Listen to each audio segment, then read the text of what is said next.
tubaab bi fexe ba gëmloo ñu ne lu ñu bind moo gën li ñu wax. coloniser suñu xel bi ne ñu yéen oralité amul njariñ les paroles passent les mots l'écrit reste. Ismaïla jaan bu la màttee dafa jëf. waaye buñ koy lugg dañuy wax mu wàcc.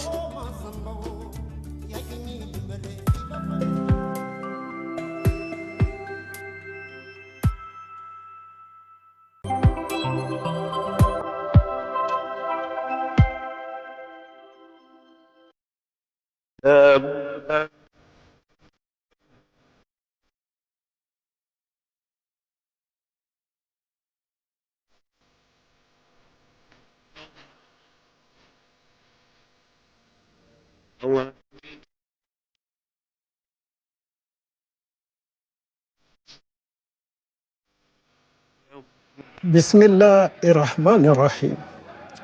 الحمد لله رب العالمين والصلاة والسلام على أشرف المرسلين سيدنا محمد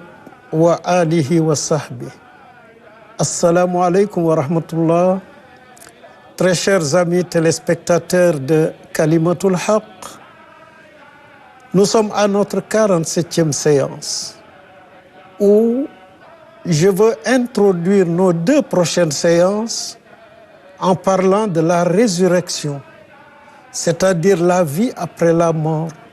le jugement dernier, les grands événements qui sont devant nous. mbokk yi assalaamu aleykum wa rahmatullah. ñu dellu sant yàlla subhanahu wa taala mi nu wërsëgal daje ci bis bu tedd bi fas yéene bala ñuy dal sunu saar yi nu dëkkmal taxaw ci jàngat tombu dekki, tombu alaxira, tombu bis penc. Car les 30e et 38e révélations prochaines qui sont Surat Al-Qari'a et Suratul Qiyamah traitent de la résurrection. Et j'aimerais vraiment montrer l'importance que le Coran accorde à ce thème qui constitue la dernière étape de l'aventure humaine vers le paradis ou l'enfer. mbokk yi bu ñu xoolee saar yi ñu dëgmal muy suratul Qari'a, suratul yawmal qiyaama, ñaar ñooñu waxuñu ludul ci bis penc. moo bëgg nag ñu gis solo si alquran jox tomb boobu nga xam ni mooy mujj sunu dox, sunu tukki biinu nekk jëm aljanna yal nañ ci yàlla boole wala ñi jëm safara yal nañ ci yàlla musal. Les 3 principaux points de divergence entre le Coran et les mécréants, que ce soit les mécréants d'hier ou d'aujourd'hui, sont le tawhid, la prophétie, la vie après la mort. Et de ces 3 thèmes, seule la résurrection, la vie au-delà de la mort, a inspiré le titre de 9 sourates coraniques. mbokk yi ñetti tomb boo jàngatee alquran mooy yi nga xam ni moo dox diggante alquran ak yéeféeru démb ak yu tey. tomb yooyu mooy wéetal yàlla, nangu topp ay ndigalam moom dong, tawhid.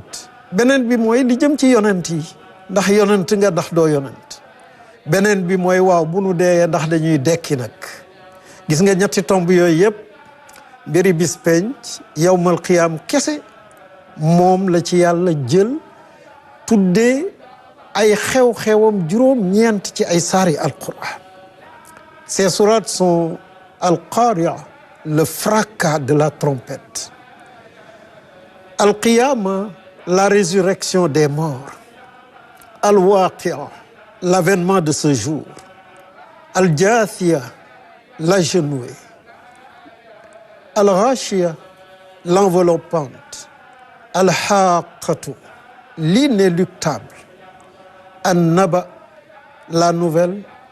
az-zalzala, la secousse, et enfin at-taghabun, le regret général, qu'on soit croyant ou mécréant. juróom-ñeenti saar yooyu mooy alqaariya, waluk bufte bi, mooy ay qiyaama, taxaw nit ñi ci kanamu yàlla, alwaqia, xew-xew ba, aljaathiya, ñëpp ni groupe sukk, tànk yëpp dem, alxaashiyatu, njàqare ak tiitaange muur ñëpp, alxaqatu, ki nga xam ni mooy li wér, annaba, xibaar bi nga xam ni ñëpp ko war a bàyyi xel, azalzala, rëng-rëngik suuf bu nit ñi génn ci seeni bàmmeel, ak attaxaabun, réccu ga moo xam gëm nga yàlla, moo xam da nga weddi sa borom. Les 29 sourates précédentes ont expliqué le tawhid, c'est-à-dire l'adoration d'Allah, l'obéissance à ses recommandations. Elles ont fourni des preuves évidentes de l'obligation pour toutes les créatures d'adorer Allah seul, de lui obéir, et cela par simple amour. Si ce n'est pas par amour, que ce soit par gratitude. mbokk ñaar fukkeel ak juróom-ñeenti saar yi nu jàngat leeralal nañu lépp lu jëm ci tawhid, mooy déggal ndigalu yàlla ci zahir ak baatin, ci jaamu yi ak ci sa dundu bis bu ne. joxe nañu ay firnde yu wane ni képp kenn ku yàlla bind rek war nga ko jaamu ko ndax cofeel, gis neexaayu jaamu yàlla. bu nekkul jaamu woo yàlla par cofeel, nga jaamu ko ndax da nga ëmb sànqalam. Justement, notre dernière séance, sourate Quraysh, nous rappelait notre devoir de reconnaissance envers Allah subhanahu wa ta'ala, qui se charge de notre subsistance et nous assure la paix et la sécurité. fàttewuñu, fàtte xaju fi. saar bi mujj ñu jàngatoon ko mooy sooratu Quraysh, fàttali woon na nit ñëpp war nañu jaamu yàlla ngir sant ko ci lan, ci dund gi mu leen di dundal, faj seeni aajo, sant ko ci lan, ci jàmm ak sécurité, kaaraange bi mu nu defal. Une fois que l'évidence du tawhid est manifeste, le Coran engage le débat sur la résurrection en diversifiant les preuves et les détails irréfutables concernant ce jour capital. gis nga nag bi alquran leeralee tawhid ba mu ni ràññ, mu daal di wëlbatiku nag ci lii nga xam ni moom la ñuy diingat ni dekki kat mënula am, mu joxe ci ay firnde, ci xeetu firnde bu ne fànn bu mu mënti doon, ci ay lay yoo xam ne kenn mënu ci teggi dara. Voici Al-Qari'a qui décrit la terreur des morts réveillés par le son de la trompette qui marque le début des 50 000 ans que durera le jour du jugement. mbokk yi, suratul Qari'a dikk wone tiitaange ak njàqare gi nga xam ni moom mooy jàpp képp kuy génn ci sa bàmmeel boo déggee buft bi Azraïl wolk, nga xam ni bis boobu nga xam ni juróom fukki junni at la tàmbali na tey nag. Suratul Qiyama évoque l'humanité entière debout, chacun attendant de connaître le résultat de ses actes, les actes qu'il avait accomplis dans le monde où nous sommes aujourd'hui et qui n'existent plus. mbokk yi, Suratul Qiyama ñëw wannu nag adduna bi la ko dale maam Adama ba ci ki mujj ci àdduna ñëpp taxaw,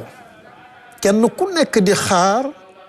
lan mooy doon sa atte, lan ngay fekk ci sa carnet jëf yi nga doon jëf ci dundu àdduna bi, fekk àdduna nag amatul. Al-Qiyama répond aussi à ceux qui disent: nous ramènera-t-on à la vie quand nous serons des os carriés?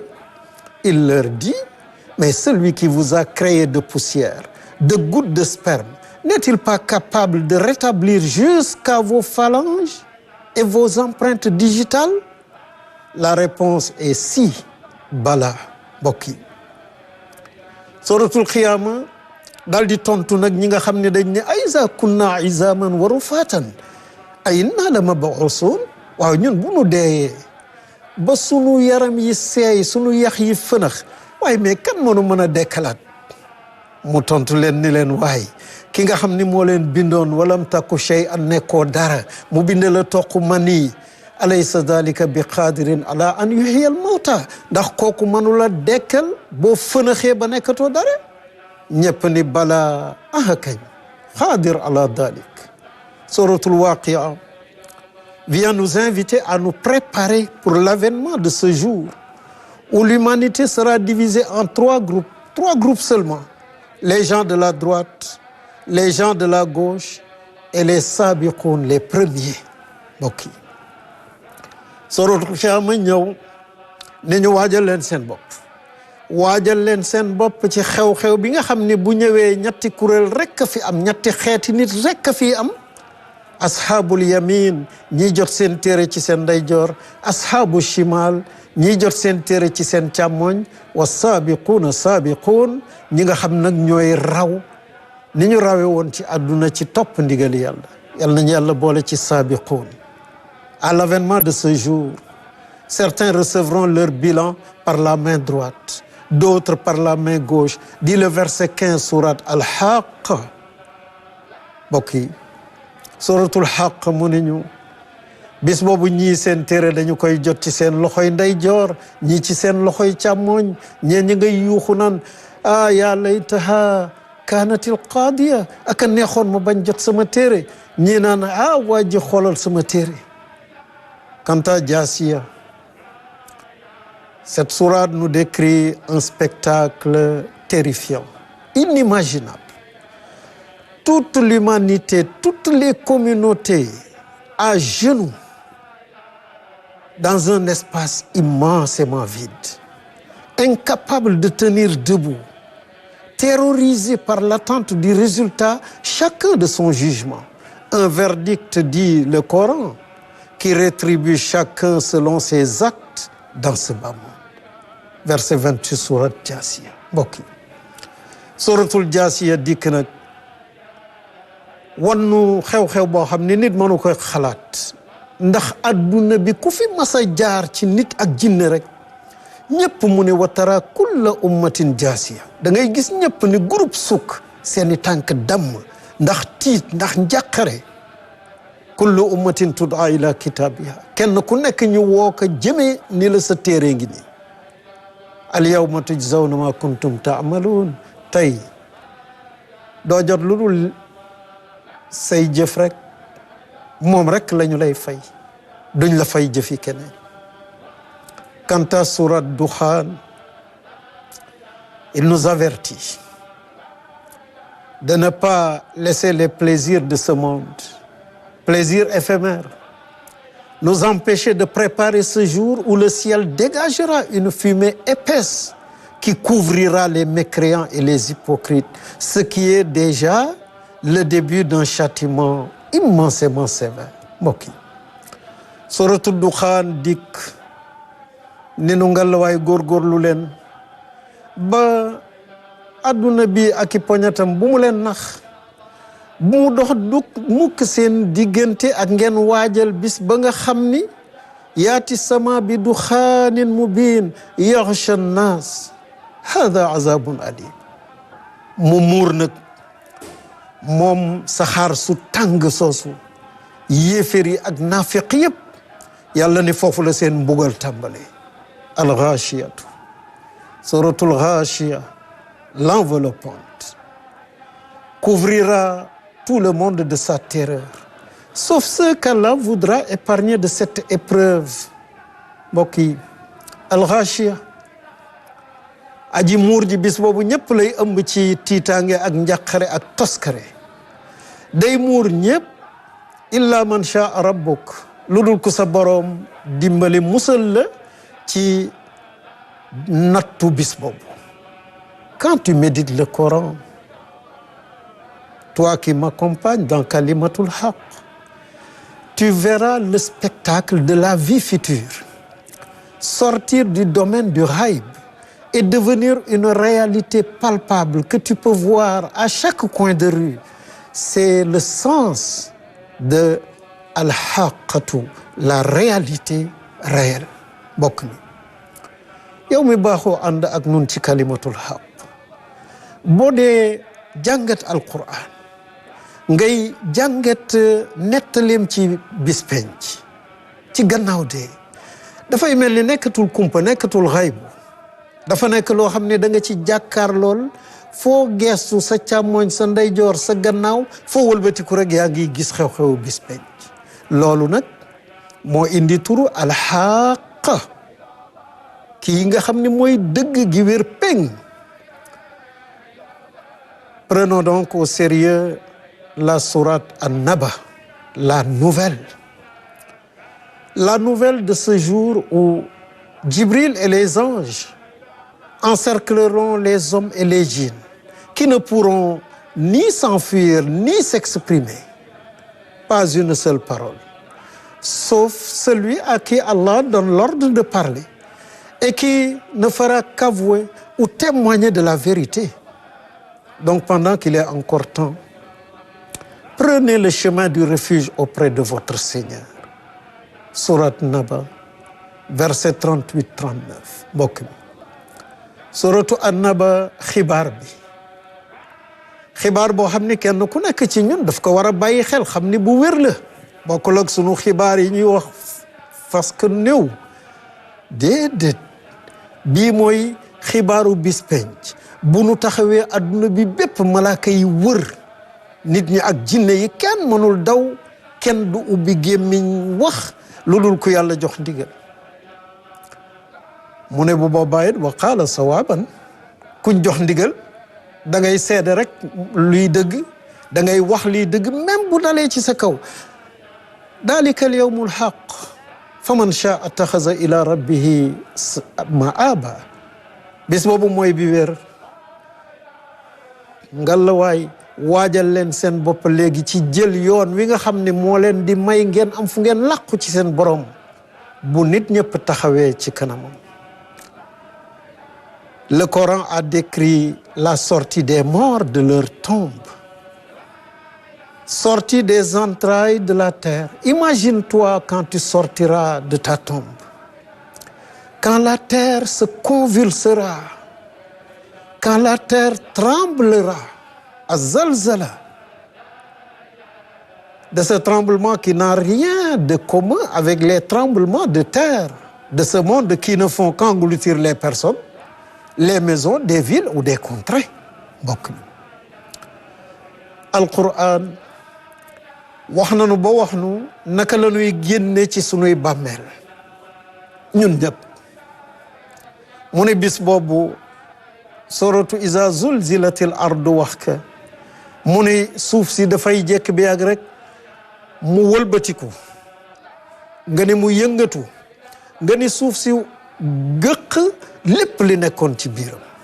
ci ay doomu aadama ci ay jinne yëngatu suuf soosu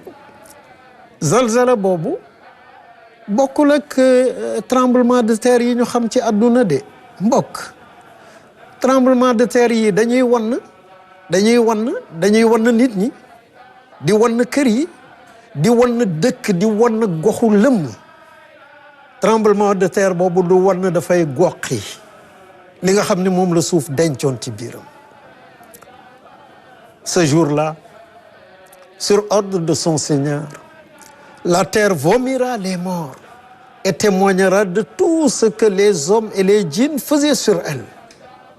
Et les humains et les djinns se présenteront individuellement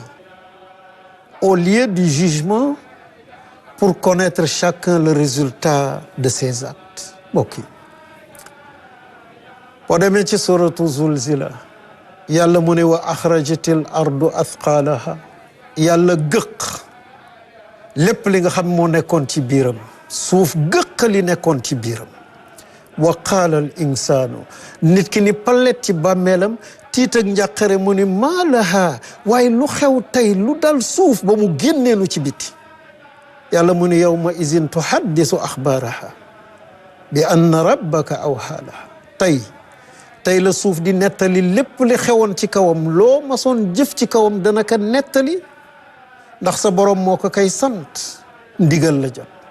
yawma izin bis bi yasduru nnaasu ashtatan li yuraw amalahum bis bii ngay gis nit ñi génn seeni bàmmeel ashtaat ay kuréel kenn ku ci nekk li yuraw amalahum ngir ku ne jot sa téere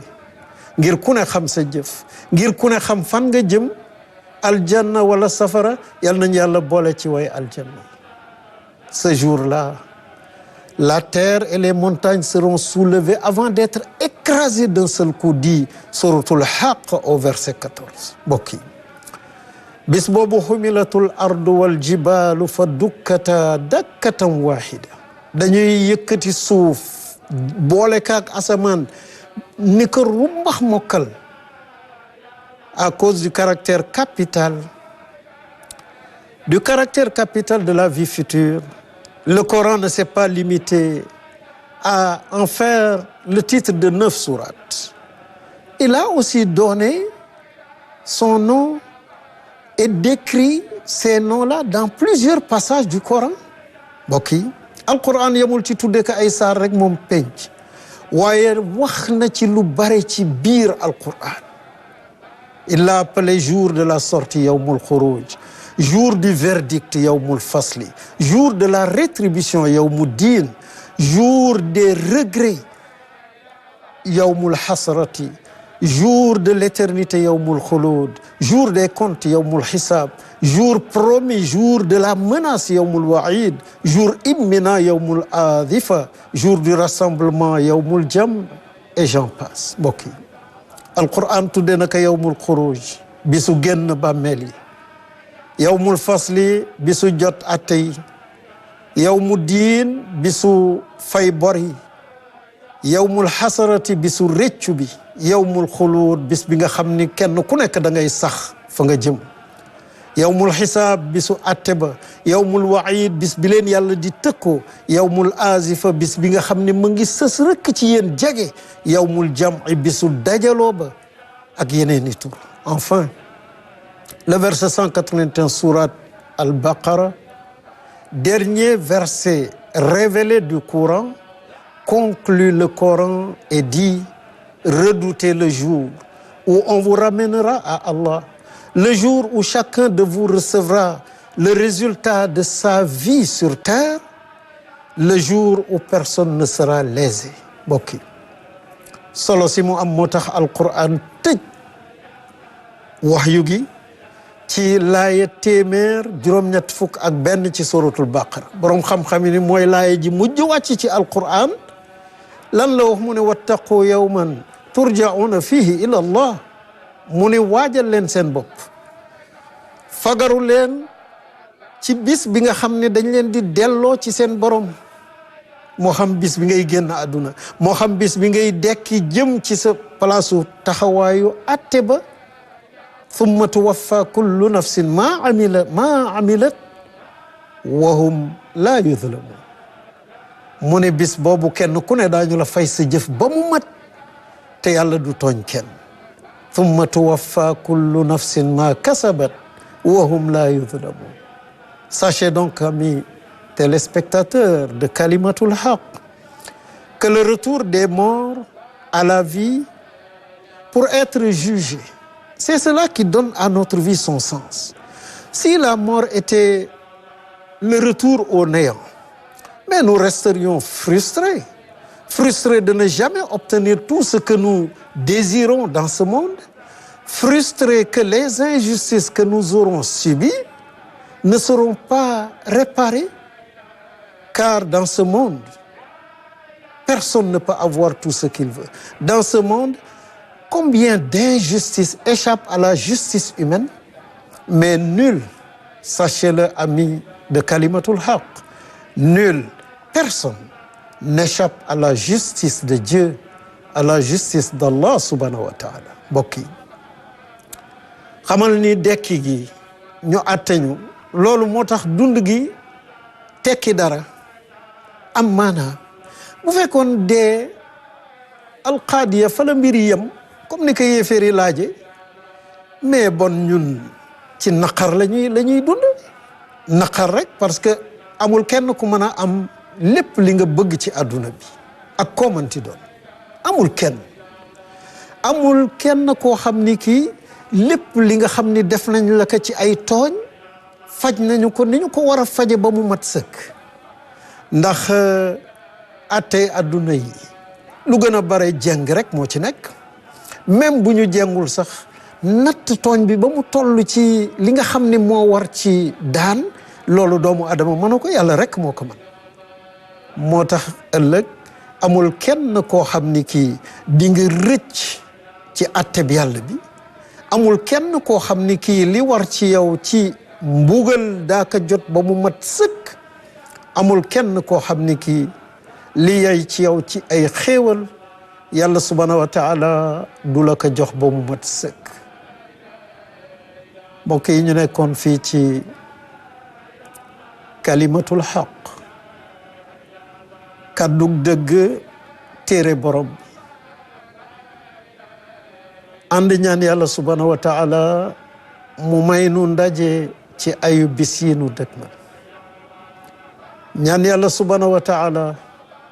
yal na yàlla doon suñu ndimbal mbokk yal na yàlla doon suñu ndimbal yal na yàlla doon suñu ndimbal yàlla bu nu yàqu yàlla bu nu yàqule topp yàlla gën a jafe ci jamono yi nuy dund yal na nu ko yàlla yombal mooy yàlla fi gën a yomb yal nañ ci yàlla musal defal nu mujj gu rafet làq nu fu yàq eggul yiir nu ci malaanam suturaam yàlla jubal nu jubal sunu njaboot ubbil nu buntu muur ak wërsëg bokk yi lu nu am yal na nu am yàlla lu nu ñàkkit yal na nu am yàlla bi jaa'i nabil Mustafa sallallahu alayhi wa alihi assalaamu aleykum wa rahmatullah wassalatu wassalaam ala ashrafil mursalin sayyidina wa habibina wa nuri qulubina Muhammad wa alihi wa sahbihi